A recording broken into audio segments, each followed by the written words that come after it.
Hello प्यारे दोस्तों, तो स्वागत है आपका आपके अपने यूट्यूब चैनल पे। तो आईटीआई इलेक्ट्रिशियन सेकंड ईयर वाले छात्रों की जो सीबीटी एग्ज़ाम की तैयारी है वो ज़ोरों शोरों से चल रही है।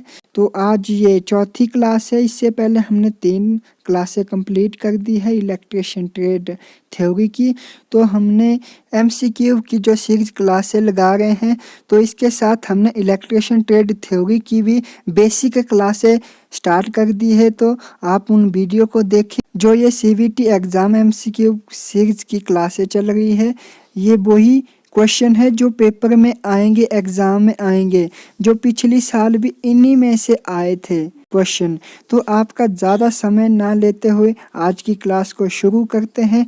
तो हमारी पीछे की 3 क्लासों में 45 क्वेश्चन हो चुके थे। ये आज का फर्स्ट क्वेश्चन है 46। क्यों पोल कोर को स्टाम्पिंग डीसी जनरेटर में प्रचलित करते हैं?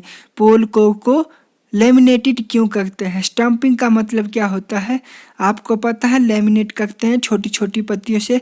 इसको क्या होता है? बंच करके, मतलब कि एक के ऊपर एक प्लेटें रखते हैं, पत्तियां रखते हैं और पोल कोर को लेमिनेट किया जाता है।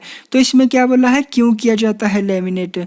तो बम्पर धारा को कम करने के लिए, reduce the eddy current loss को कम करने के लिए। अगर आपसे पूछा जाता सिलिकॉन का उपयोग क्यों किया जाता है, तो वो होता है आपके हिस्टैरिसीस हानि को कम करने के लिए। तो इसका आंसर होगा ऑप्शन नंबर डी। उसके बाद क्वेश्चन दिया है इलेक्ट्रोप्लेटिंग प्रक्रिया के लिए किस प्रकार के डीसी जनरेटर का उपयोग किया जाता है? तो इसमें हम डीसी शंट जनरेटर का उपयोग करते हैं इलेक्ट्रोप्लेटिंग प्रोसेस के लिए। इलेक्ट्रोप्लेटिंग प्रक्रिया के लिए हमारे को डीसी सप्लाई की ज़रूरत होती है। तो आपने ध्यान रखना है, इलेक्ट्रोप्लेटिंग प्रक्रिया के लिए शंट जनरेटर का उपयोग किया जाता है। अगर आपको बैटरी चार्जिंग करनी है तो शंट जनरेटर का उपयोग करेंगे। तो इसका राइट आंसर होगा ऑप्शन नंबर ए, शंट जनरेटर। उसके बाद क्वेश्चन है डीसी जनरेटर में कंपनसेटिंग बाइंडिंग का उद्देश्य क्या है? कंपनसेटिंग बाइंडिंग क्यों लगाते हैं? तो ये क्या है, पोल शू है और यहाँ पर क्या करते हैं हम, कंपनसेटिंग बाइंडिंग करते हैं। यहाँ से क्या होता है, फ्लक्स निकलता है और नीचे आर्मेचर से भी फ्लक्स निकलता है। तो यहाँ पर क्या हो रहा है, आर्मेचर रिएक्शन हो रहा है। तो आर्मेचर रिएक्शन 2 तरीके से होता है। एक होता है क्रॉस मैग्नेटाइजिंग इफेक्ट और दूसरा होता है डीमैग्नेटाइजिंग इफेक्ट। कंपनसेटिंग बाइंडिंग क्यों लगाते हैं? डीमैग्नेटाइजिंग इफेक्ट को दूर करने के लिए। तो इसका आंसर हो जाएगा option number C, neutralize the demagnetizing effect. उसके बाद क्वेश्चन दिया है यदि शंट फील्ड प्रतिरोध क्रांतिक प्रतिरोध से ऊपर है तो क्या प्रभाव पड़ता है डीसी जनरेटर में? अगर शंट फील्ड प्रतिरोध क्रांतिक प्रतिरोध से ज़्यादा है तो क्या होगा, वोल्टेज हमारा विफल हो जाएगा। आपके पास एक शंट फील्ड प्रतिरोध है और दूसरा क्रांतिक प्रतिरोध है। जो शंट फील्ड प्रतिरोध है उससे ज़्यादा प्रतिरोध किसका होना चाहिए? क्रांतिक प्रतिरोध का। तो अगर क्रांतिक प्रतिरोध का मान कम है और शंट फील्ड का मान ज़्यादा है तो आपका वोल्टेज नहीं बनेगा, आपका वोल्टेज विफल हो जाएगा। अगर शंट फील्ड के मुकाबले क्रांतिक प्रतिरोध ज़्यादा होगा तो आपका वोल्टेज बनेगा। तो इसमें शंट फील्ड के मुकाबले क्रांतिक प्रतिरोध क्या है, कम है। तो इसमें क्या होगा आंसर, जनरेटर वोल्टेज बनाना विफल रहता है, वोल्टेज नहीं बनाएगा। तो हमेशा क्रांतिक प्रतिरोध शंट फील्ड से ज़्यादा होना चाहिए, तभी आपका वोल्टेज बनेगा डीसी जनरेटर में। उसके बाद क्वेश्चन दिया है डीसी जनरेटर में आर्मेचर प्रतिक्रिया का प्रभाव क्या होता है? तो दोस्तों आपकी जानकारी के लिए बता दूं मैं, तो आपने क्या करना है, तो आपने कंटिन्यू क्लासें देखनी है, क्योंकि नहीं तो आपको समझ नहीं आएगा। क्योंकि कुछ ऐसे क्वेश्चन हैं जो रिपीट हो गए हैं। तो इस क्वेश्चन में क्या पूछा है, आर्मेचर रिएक्शन हो रहा है तो क्या होगा, जो जब आर्मेचर रिएक्शन होता है तो वो क्या करता है, मेन फील्ड फ्लक्स का विरोध करता है। जो मेन फ्लक्स होता है वो बनने नहीं देता है, उसको विरोध करता है। जब फ्लक्स ही नहीं बनेगा तो हमारा आउटपुट वोल्टेज भी नहीं बनेगा। तो इसका आंसर क्या होगा, option number B, output voltage कम हो जाता है। आर्मेचर रिएक्शन के कारण क्या होता है, आउटपुट वोल्टेज कम हो जाता है। उसके बाद क्वेश्चन दिया है सिंप्लेक्स वेव बाउंड आर्मेचर के साथ एक 4 पोल डीसी जनरेटर में 1020 कंडक्टर है और 1500 आरपीएम की गति से संचालित है। फ्लक्स पोल 0.07 वेबर है, तो उत्पादित ईएमएफ की गणना करें। इस क्वेश्चन को हम सिंपल तरीके से सॉल्व करेंगे। तो आपने क्या करना है, जो जो वैल्यू दी है तो आपने वो पुट कर देनी है। तो पोल कितने दिए हैं आपके पास, 4 दिए हैं। और फ्लक्स वेबर कितना दिया है, 0.07। और जेड कंडक्टरों की संख्या कितनी दी है, 1020। तो स्पीड कितनी दी है, एन आपके पास 1500 है। और इसमें क्या पूछा है, वेब सिंप्लेक्स बाइंडिंग में समानांतर रास्ते कितने होते हैं, A=2। तो ऐसा करने से आपको लग गया है पता कि कौन सा फार्मूला लगाना है। तो मैंने आपको पहली क्लास में बता दिया था कौन सा फार्मूला लगता है उत्पन्न ईएमएफ के लिए। तो आप कंटिन्यू क्लास से देखते नहीं है तो देखा करो दोस्तों। तो उसके बाद हम लगा देंगे जो जो यहाँ पर दिया है फार्मूले के हिसाब से। तो इस तरीके से आपने सॉल्व करना है, 0 से 0 को कट कर लेना है। फिर आपके पास ये संख्या आ जाएगी, इन संख्या को भाग करके 357 वोल्टेज आपको आंसर आएगा, ऑप्शन नंबर सी। तो उसके बाद क्वेश्चन दिया है, बड़े डीसी जनरेटर में आर्मेचर प्रतिक्रिया के प्रभाव को कैसे बेअसर किया जाता है। तो ये हमने अभी ही पढ़ा क्वेश्चन नंबर 48 में।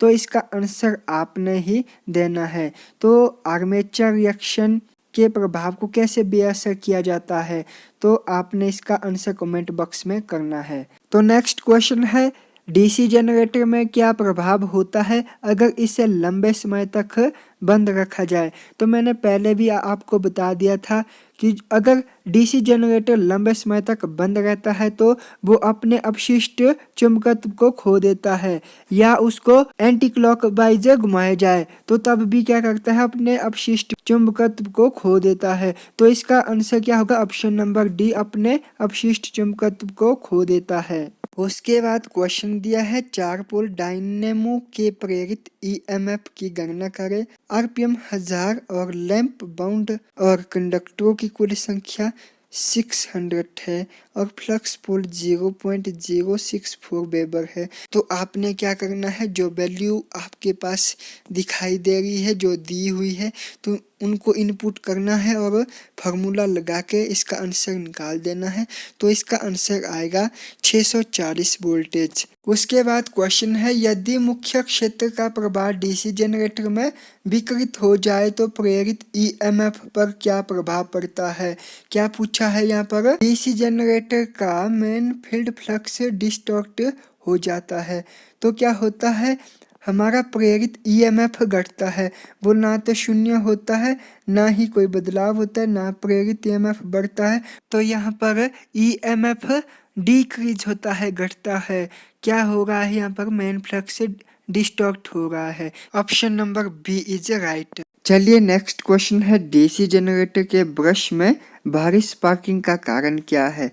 तो पहली बात ये होगी आपको पता, ब्रश कहाँ पर लगाए जाते हैं, कम्यूटेटर के पास, एमएनए के पास। तो इसमें क्या होती है, 2 प्रकार की एक्सेस होती है। ये क्या है, कम्यूटेटर है। तो यहाँ पर 2 एक्सेस से होती है, इसको बोलते हैं एमएनए और इसको बोलते हैं जीएनए। तो अगर जीएनए से एमएनए इस साइड को खिंच जाए तो भारी स्पार्किंग होता है। इसके लिए क्या करते हैं, हम एमएनए के ऊपर ब्रश को लगाते हैं जिससे कि भारी स्पार्किंग होना बंद हो जाता है। जो जीएनए है और एमएनए है, ये जो एक्सेस है ये आपको दिखाई नहीं देती है लेकिन ये होती है। तो भारी स्पार्किंग कब होगी, option number C is right answer, जब एमएनए और जीएनए की स्थिति बदल जाएगी। एमएनए का मतलब मैग्नेटिक न्यूट्रल एक्सेस और एनए जियोग्राफिकल न्यूट्रल एक्सेस होता है। उसके बाद नेक्स्ट क्वेश्चन है, आर्मेचर बाइंडिंग प्रतिरोध मापने के लिए किस उपकरण का उपयोग किया जाता है। तो रेजिस्टेंस का पूछा है तो इसका आंसर होगा ऑप्शन नंबर डी,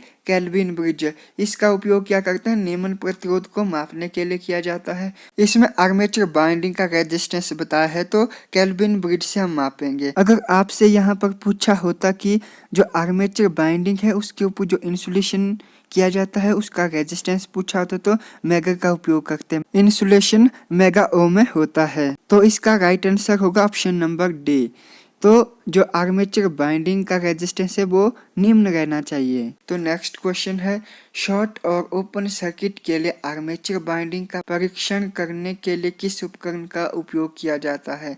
तो ग्राउलर दो प्रकार के होते हैं, एक होता है एक्सटर्नल ग्राउलर और दूसरा होता है इंटरनल ग्राउलर। अगर आपने आर्मेचर की बाइंडिंग का परीक्षण करना है शॉर्ट सर्किट और ओपन सर्किट का, तो आपने करना है एक्सटर्नल ग्राउलर का उपयोग, बाहरी ग्राउलर का। तो इसका आंसर हो जाएगा ऑप्शन नंबर सी।